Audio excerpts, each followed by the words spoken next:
अस्सलाम वालेकुम दोस्तों। आप देख रहे हैं मेरा यूट्यूब चैनल रिफ़त शाहीन और मैं हूँ एजाज शाहीन। उम्मीद है आप सब खुश खरम होंगे और फिट फाट भी। तो दोस्तों, आज जिस मौजू पे मैं बात करने का कहा था 2 दिन से मैं माजरत खा हूँ, कल का बोला था, डिले होता गया, आज आ गया प्रोग्राम। लसबेला की सहाफ़त। लसबेला की सहाफ़त की जब बात की जाए तो मेरे जहन में सबसे पहले आने वाला चीज़ है वो एक रिसाला है। उसको मैं उस वक़्त पढ़ा करता था जब मैं 100वीं क्लास का या 4वीं का स्टूडेंट हुआ करता था, जब मेरी उम्र महज़ 7 या 8 साल होता था।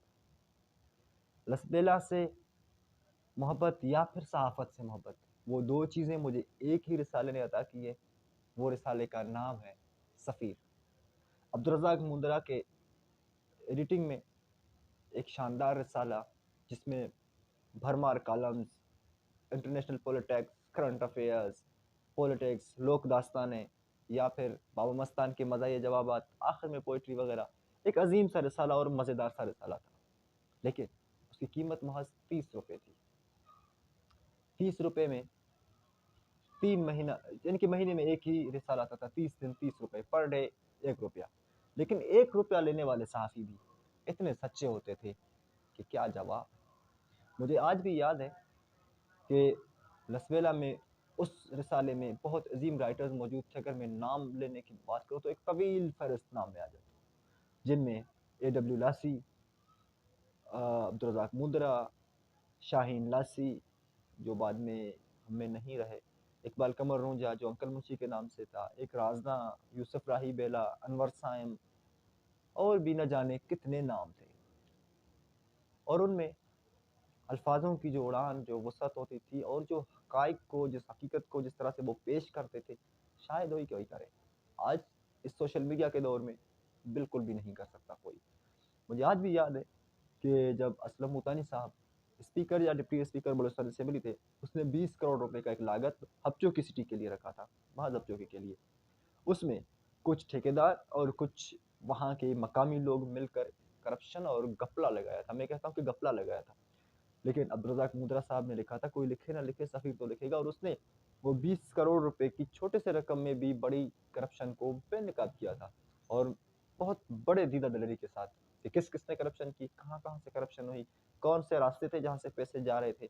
मैं सैल्यूट पेश करता हूँ रज़्ज़ाक मुंदरा साहब को भी, लाख इख्तिलाफ़ात हो सकते हैं मुझे उससे। उसके बाद बात की जाए तो अंकल मुंशी या राज़दां, उनमें से एक का एक कॉलम था कि हबचो की मोटरसाइकिल चोरों की जन्नत, या फिर हबचोकी में हीरोइन सरेआम, या एक ऐसा भी कॉलम था जिसके एक बीच से मुझे सेंटेंस याद आ रहा है, अल्लाह मुझे माफ़ करे तो मैं अगर सही हूँ, वो करीम खां शाहीन लासी साहब का एक सेंटेंस था, जिसमें उसने लिखा था कि आज हबचोकी के ठेलों पर अमरीकी शराब बिकता है। मुझे वो सेंटेंस याद ज़हन में आ रहा है। इस हद तक, यानी दीदा दलेरी के साथ, खुले दिल के साथ। या एडुकेट दोस्त है मेरा इलाही बख्श मेंगर साहब, उसका भी एक कॉलम मेरे ज़हन में आता है कि जेल या जराइम के पेशा खाने। उसने जेल के हक़ाइक़ बयान किए थे कि जेल या जराइम के पेशा खाने, कि जो लोग बाहर अच्छे होते हैं, जब जेल में जाते हैं, फिर वो किस तरह के जाबिर बनते हैं। हर कुल मिलाकर ये कि उस वक़्त 2007, 8, 9 या 2000, आखिरी बार मैंने उस रिसाले को, सफ़ीर को पढ़ा था, आई थिंक, अगर मेरी याददाश्त सही है, तो मार्च 2013 में लास्ट टाइम पढ़ा था। उसके बाद वो रिसाला मेरी नज़र से नहीं गुज़रा। क्या मजबूरी हुई उनको बंद करना पड़ा, क्या रीज़न था, वो अल्लाह ही जानता है। क्या रेटिंग की वजह हुई, क्या चीज़ होगी, इसको क्यों बंद किया, वो आज तक मैं रीज़न ना जान सका। उसके बाद एक और आ गया अरमाबिल के नाम से, लेकिन उसका मुझे सिर्फ़ एक ही इशाअत मिली, उसके बाद मैंने नहीं देखा कि वो कभी शाया हुआ या उसके पीछे कौन था, आई डोंट नो, मुझे कभी नहीं मिला। लेकिन हर कुल ये कि उन रिसाले में तमाम हक़ाइक़ को निचोड़ कर बेखौफ लिखा जाता था। या तो फिर सहाफ़त के नए दिन थे, वो लोगों में एक शौक़ था, एक लगन था, एक बेखौफ़ी थी, एक इनकलाब था, या उस वक़्त उनको कोई खिलाने वाला नहीं था, या सबसे बात ये हो सकती है कि वो खाने वाले नहीं थे, वो सच्चे लोग थे, वो खरे लोग थे। इट्स भी पॉसिबल, बातें हैं, हो सकते हैं। लेकिन आज अगर लसबेला की बात की जाए, तो लसबेला में सहाफ़त है ही नहीं। सिर्फ़ 2 प्रेस क्लब्स के बिल्डिंग हैं, एक हबचोकी में, एक लसबेला में, लेकिन वहाँ सहाफ़ी नहीं है, वहाँ पे सिर्फ़ खूनख़ार दरिंदे बैठे हुए हैं। इवन मैं भी, सबसे पहले मैं खुद को मुजरिम करता हूँ, मैं किसी और पे तनकीद नहीं करता, मैं भी लसबेला से हूँ, अगर मैं भी बात नहीं करता हूँ, तो मैं भी उन खूनख़ार दरिंदों में शामिल हूँ। लेकिन मैंने 2 दिन पहले एक साबिक एसएचओ से बात की जिसने लस बेला को सर्विस दिया था, स्पेशल बेला सिटी में। उससे मैंने बात की, उसने कहा कि एजाज मैंने 100 के लगभग लोगों को जेल भेजा था जो गैर कानूनी कामों में मुलविस थे। इवन किसी भी काम में एबीसी कोई मसला नहीं, किसी भी चीज़ में थे, मैंने उनको जेल भेज दिया। तो मेरा सबसे पहले ये सवाल आया, मैंने कहा सर आपके ऊपर कोई सियासी प्रेशर आ गया? क्योंकि सियासी प्रेशर भी आते हैं। कहा एजाज मैं हल्फन कहता हूँ कि मुझे किसी भी पार्टी की तरफ से, बहुत पॉजिटिव बात है, देखें बहुत पॉजिटिव बात है और ये हमारे लिए एक अच्छा है साथियों के लिए, मुझे किसी ने भी सियासी दबाव नहीं दी, चाहे भूटानी की साइड से हो चाहे जान की साइड से। ज़ाहिर सी बात है मैं 2 नाम ले रहा हूँ, लसबेला में 2 ही बड़े मीमार हैं, बड़े किले हैं, अगर उसकी सियासत की बात की जाए तो पॉलिटिकल 2 ही किले हैं। उनमें से एक साइड से भी मुझे प्रेशराइज़ नहीं किया है बकौल हासिल खान। आई प्रेशर बोथ ऑफ देम कि अगर किसी को भी, हाँ, ये ज़रूर होता था कि किसी अगर लड़के को मैं पकड़ता था थाने में, उसको जब गिरफ्तार करता था तो कुछ उनके सादा लोग कज़न, अंकल या मामू या बाप जो सादा मिजाज होते थे, वो आते थे मेरे पास, कहते भाई ये बंदा सादा सा, जब मैं उसके करतूत दिखाता तो वो खुद उससे लाताल्लुक इज़हार करते थे, कहते भाई इससे हमारा वास्ता नहीं। इट मीन्स कि लसबेला के अंदर कोई किस्म का प्रेशर किसी के ऊपर नहीं रहा है। वो एसएचओ की बातें मैं रिपोर्ट कर रहा हूँ, एक ऑफिसर होते हुए 100 लोगों को उसने अगर जेल भेजा है तो उसमें मैक्सिमम बोथ साइड से दोनों पार्टीज के सपोर्टर होंगे, भूटानी साहब के भी वोटर्स होंगे, कुछ जाम साहब के भी वोटर्स होंगे। अगर किसी ने भी इनको दबाव नहीं दिया है तो इट मीन्स इट्स पॉजिटिव। मैं दोनों के लिए अप्रिशिएट करूंगा। जहां मैं जाम कमाल पे तनकीद करता हूँ कि हुकूमत ने, मैंने ठहरूं कालम लिखे, ठहरूं उस पर तनकीद की, या भूटानी साहब के भी ऊपर मैंने ठहरूं तनकीद की, इसका ये मतलब यही है कि ये दोनों की ये चीज़ अच्छी है, मैं दोनों को यहाँ अप्रिशिएट करता हूँ। और दूसरी बात, मेरे साथी दोस्त और कुछ लोग कहते हैं एजाज आपको पता नहीं है उनके ऊपर प्रेशर आ सकता है। जाम कमाल खान की हुकूमत में मैंने जितनी उसकी खिलाफत की, उसके एडमिनिस्ट्रेशन के खिलाफ बातें की, उसके दौर में जो नाअहलियाँ होती थी मैं इनको खुलेआम बोलता था। कम अज़ कम मैं एजाज शाहीन कभी जाम कमाल की तरफ से इस इंस्ट्रक्शन में नहीं दिया गया कि एजाज आप ये ना करें, या भूटानी बिरादरान की तरफ से मैंने असलम भूटानी के कुछ कामों पर, कुछ अल्फाजों पर मैंने मजम्मत भी की, मैंने डायरेक्टली उसको व्हाट्सएप पे वॉइस भी किया है, लेकिन कभी भी उस शख्स ने मुझे ये नहीं कहा कि एजाज आप ये क्यों कर रहे हैं, ये चीज़ आप क्यों कर रहे हैं। इट मीन्स कि हम सियासी लेवल से मुकम्मल आज़ाद हैं, मैं एग्री करता हूँ। हाँ, लसबेला में नहीं बल्कि पूरे बलूचिस्तान में कुछ ऐसी चीज़ें हैं जो हम रिपोर्ट नहीं कर सकते डिजिटल मीडिया पे या सोशल मीडिया पे या न्यूज़पेपर में। क्यों नहीं करते उसका भी सिंपल रीज़न है। कुछ चीज़ें ऐसे हैं जो कबायली मसले हैं, वो सोशली या ये कोई इस तरह के मसले नहीं हैं जिनको हम मीडिया के ज़रिए हाईलाइट कर सकते हैं। उनके अंदर हमारा एक कबायली वक़ार भी है। बलूचिस्तान एक कबायलियों का देश है और हम इस कबायलियत को कभी नहीं छोड़ सकते। It's our culture. हम अपने कल्चर से कभी नहीं निकल सकेंगे और ये कबायलियत हमारे साथ रहेगा। और मैं बज़ाते खुद, मेरी ओपिनियन ये है कि ये कबायलियत हमारे साथ रहे। अदालती निज़ाम ने हमें क्या दिया है।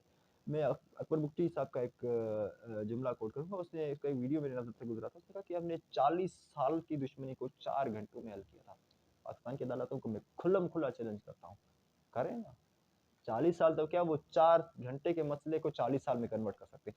अपोजिट हो जाता है, अपोजिट रिएक्शन ज़रूर है, लेकिन इतना पॉजिटिव नहीं है कि 40 साल के मसले को 4 घंटे में हल करें, ये नहीं है। लसबेला के अंदर भी ऐसे बहुत सारे मसले हैं, बहुत सारे मसले हैं जो रिपोर्ट नहीं किए जा सकते। और कोई रीज़न नहीं, कोई प्रेशराइज़ नहीं, किसी सियासी पार्टी की तरफ से कोई प्रेशराइज़ नहीं। रीज़न यही है कि मैं अपनी बात करता हूँ एज़ अ बलोच, अपना एक बलोची ज़र्फ़ भी होता है, जिसके तहत हम अपनी वक़ार, हम अपनी गैरत, हम अपने कबायली इश्यू को, कबायली मसले को मीडिया पर हाइलाइट करना ही नहीं चाहते। मैं बज़ाते खुद कभी नहीं कर सकता एज़ अ बलोच, क्योंकि वो मसले ही कबायली हैं। रही बात जिन सोशल मसलों की जिनको हम कर सकते थे, कर सकते हैं, बिलख़ुसूस मोटरसाइकिल चोरी हो गई, नशा आवरी हो गई, या दुकानों को तोड़-फोड़, चोरों का राज, इन पे हम बिलख़ुसूस कर सकते हैं और करना चाहिए। इंशाल्लाह 5-6 दिनों के अंदर मेरा एक कॉलम भी छपेगा और मेरे बहुत सारे सहाफ़ी दोस्त हैं, अगर मैं नाम लेने पे आ जाऊँ, हस्बिल्लाह के अंदर अब वो सहाफ़त नहीं रही है। जो सहाफ़त की मैंने ज़िक्र किया था एक साले की, वो सहाफ़त हस्बिल्लाह में सॉरी टू से नहीं है। Even today we are too secure. आज सोशल मीडिया या अगर कोई एक बात होता है, हम उसको 1 सेकंड के अंदर वायरल कर सकते हैं। हमारे एक ही दोस्त को वार्निंग दिया गया था, उसका अकाउंट बंद हो रहा था, मेरे ख्याल में 1 घंटे के अंदर हम उसके लिए 5000 कमेंट इकट्ठा कर सकते हैं, 10,000 कमेंट इकट्ठा कर सकते हैं, 10,000 लोगों तक हम उस पोस्ट को रीच करवा सकते हैं। तो I think it's not a possible कि हम किसी चीज़ को रिपोर्ट कर उसको हम बड़े लेवल पर हाईलाइट नहीं कर सके। ये पॉसिबल है, हम कर सकते हैं। स्काइपी सबके पास है, सब चैनल्स के नंबर, सब चैनल्स के वेबसाइट्स पर पढ़ें, एयरवाइज से ले लो, जियो से ले लो, किसी भी आप न्यूज़ को आप देना चाहें आप उसी वक्त स्काइपी पे दे सकते हैं। स्काइप सब यूज़ कर रहे हैं, व्हाट्सएप सब यूज़ कर रहे हैं। It's too easy journalism today everybody. हाँ, ये ज़रूर है, मेरे जो रजिस्टर्ड सहाफ़ी हैं जिनका ये ख़ास फ़र्ज़ है, इनका ये काम है, वो इस चीज़ में आज बहुत सुस्त दिखाई दे रहे हैं। न जाने शाहीन लासी मरहूम अल्लाह उसकी मग़फ़िरत करे, उसके बाद राइटर लसबेला में नहीं रहे, या इकबाल कमर साहब उम्र के बड़े हद तक पहुँच गए, अब शायद वो लिख नहीं पा रहे।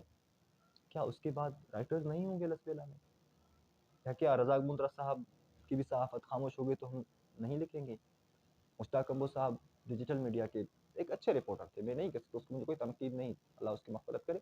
उसने जो चीज़ जिस तरह देखा, भाई ये चीज़ काला है तो काला है, ये वाइट है तो वाइट है, जिस तरह दिख रहा था, और रिपोर्टिंग होती भी ऐसी है, कोई एनालाइज़िंग नहीं करता था, ये चीज़ में ये चीज़ है या इस तरफ है, कोई भी साइड लिए बगैर रिपोर्टिंग ऐसी होती है। हाँ, अगर आपको कहीं मौका है, आप एनालाइज़िंग करते हैं, इट्स डिपेंड फॉर यू, आप किसी भी चीज़ को जिस तरह चाहें एनालाइज़ करें। लेकिन लसबेला की सहाफ़ियों के लिए एक मौका है कि दोनों तरफ से अच्छे और सुलझे हुए सियासतदानों के दरमियान है, जाम कमाल साहब है चाहे भूटानी साहब है, बोथ आर गुड लीडर्स। हाँ, इख्तिलाफ़ात हैं, करते हैं, कहीं उस पे तनकीद करते हैं, कहीं उस पे तनकीद करते हैं, करेंगे भी, मौका जहाँ पे भी मिला, जो चीज़ हमें दिखा कि ये ठीक नहीं है, करेंगे भी। लेकिन ये पॉज़िटिव है कि वो किसी भी सहाफ़ी को इस चीज़ से नहीं रोके कि आप चोरों के ऊपर ये ना करें। अगर वो किसी ऑफ़िसर को नहीं रोकते थे, वो किसी सहाफ़ी को भी नहीं रोक सकते। हाँ, थोड़ा-सा हिम्मत बाँधें। मुझे दुःख है बहुत कि मेरे 1-2 साथी दोस्त हैं, जो एक आधा शराब के शीशे पर, एक शराब के शीशे पर अपना ज़मीर बेचकर ग्राउंड में बैठकर पी रहे हैं और हक़ाइक़ को रिपोर्ट नहीं कर रहे, और चोर दोस्तों के हाथ-पाँव बाँध कर मोटरसाइकिल ले जा रहे हैं, या दुकान तोड़कर और उसके टेबल पे यही लिख के जाते हैं, काइंडली पैसे ज़्यादा रखा करें। तो ये हमारे लिए, सहाफ़ियों के लिए, बिलख़ुसूस मेरे लिए, आप सबके लिए एक शर्मिंदगी का बायस है। काइंडली एक अच्छा-सा सहाफ़त करें। हाँ, शाहजहां साहब एक रजिस्टर्ड सहाफ़ी, आई डोंट नो है कि नहीं है, मैंने उसका कोई रजिस्ट्रेशन, कोई प्रेस कार्ड तो नहीं देखा है। अलबत्ता उसने खुद को एक ब्लॉगर लिखा है। हाँ, मैं इतना देखता हूँ कि वो बहुत ही अच्छा, बहुत ही शानदार रिपोर्ट करता है चीज़ों को, और एक शाहजहां रोज़ कुछ भी नहीं कर सकता। या एक आधे सोशल मीडिया पे मेरे दोस्त हैं, मैंने सोशल मीडिया के एक दोस्त से पूछा कि आप ये कर रहे हैं, आपको कभी सियासी तरफ से दबाव आया? कहा, एजाज़ खुदा की कसम मुझे किसी सियासी तरफ से दबाव नहीं आया है, कभी भी नहीं आया। अलबत्ता मैं इसलिए अपना फेक अकाउंट चला रहा हूँ, मुझे कम अज़ कम यहाँ के सहाफ़ी दोस्त तनकीद कर रहे हैं। मैं उनके वो हड्डी जहाँ से ले रहे हैं, मैं उसी उनको खाने हज़म होने नहीं देता, मुझे सहाफ़ी तंग कर रहे हैं। तो ये हमारे लिए एक शर्मिंदगी की बात है, डूब मरने का मकाम है सहाफ़ियों के लिए, कि लोग हमारी वजह से अपना आइडेंटिटी छुपा कर अगर कुछ रिपोर्ट कर रहे हैं, अपना नाम छुपा रहे हैं, इसकी वजह ये नहीं कि कोई पॉलिटिकल उनको दबाव है, इनका ये वजह नहीं है कि कोई सियासी दबाव है, या कोई इनको सरकारी दबाव है, किसी पुलिस की तरफ से, किसी ऑफिसर की तरफ से, कहीं से भी नहीं। सिर्फ़ उनको खौफ़, सिर्फ़ उनको ये है कि सहाफ़ी मेरा ये करते हैं। और मेरा एक दोस्त है जिसके अकाउंट पे मोस्टली रिपोर्ट्स आते हैं, कौन करता है? कहते हैं फलाँ शख़्स ने किया, जो सहाफ़त, जो बेला प्रेस क्लब के अंदर रजिस्टर्ड है। बेला प्रेस क्लब के अंदर रजिस्टर्ड मेरे साथी दोस्त। ये बहुत दुःख की बात है। हक़ाइक़ रिपोर्ट अगर नहीं कर सकते, अपना हड्डी लेके चुप हो जाओ, जो रिपोर्ट कर रहे हैं उनको तो छोड़ें। मुझे उम्मीद है कि सब समझ गए होंगे वो कौन है, मैं जिसको बता रहा हूँ कि वो शराब के एक शीशे पर ज़मीर बेचकर दीवारों पे बैठकर छछोरे लड़कों के साथ शराब पी रहा है और हक़ाइक़ छोड़ रहा है। तो आई होप वो समझ गया होगा, और सब दोस्त जागे भी होंगे कि कुछ ना कुछ लसबेला के इन मसाइलों पर, इन सोशल जो मसले इस वक़्त हैं हमारे, जो हादसात हैं, जो हमारे अस्पतालों की बिल्डिंगें डॉक्टर से खाली हैं, हमारे स्कूल की बिल्डिंग्स टीचर से खाली हैं, ये सब हमारे मसले हैं। तो डट कर उन पे आइए, डट के उन पर लिखते हैं, डट के उन पर बात करते हैं, डट के अपने लसबेला को सँवारते हैं। उम्मीद है सब दोस्त मेरा तावन करेंगे। शुक्रिया, अपना बहुत-बहुत ख़्याल रखिएगा।